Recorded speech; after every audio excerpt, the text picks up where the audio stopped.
également le crédit à prendre en compte. Donc le crédit en immobilier, c'est quelque chose de très répandu et de très connu en immobilier. Donc le crédit, c'est le fait d'utiliser l'argent de la banque sous forme d'effet de levier. Donc la banque, pour qu'elle te passe cet argent-là, elle va analyser ta situation financière à l'instant T pour être certain que tu es en capacité de rembourser ce crédit-là par rapport à la valeur du bien que tu es en train d'acheter et au risque que comporte cet achat que tu souhaites faire pour voir dans quelle mesure elle peut te prêter de l'argent. Et c'est surtout pour analyser si elle aura une chance de pouvoir revoir son argent. Dès lors que la banque a une chance, elle fait son analyse et que tous ses voyants sont ouverts, donc elle a une chance. Les voyants verts d'une banque, ça veut dire qu'elle a plusieurs façons de récupérer son argent, peu importe toutes les éventualités. Okay? Et c'est ça ton travail en fait, c'est de rassurer la banque sur le fait qu'elle puisse te prêter de l'argent. Et quand tu bénéficies de cet effet de levier, ben, en fait, ça va très vite, c'est effet boule de neige dans l'immobilier. Il y a des personnes qui détestent le crédit, alors que le crédit en immobilier, c'est un outil. Okay? Ensuite, tu as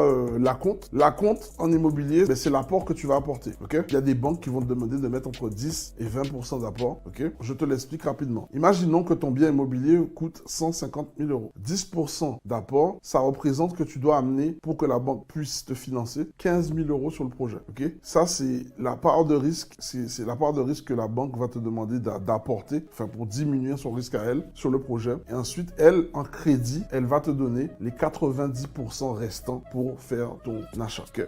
Ensuite, on a le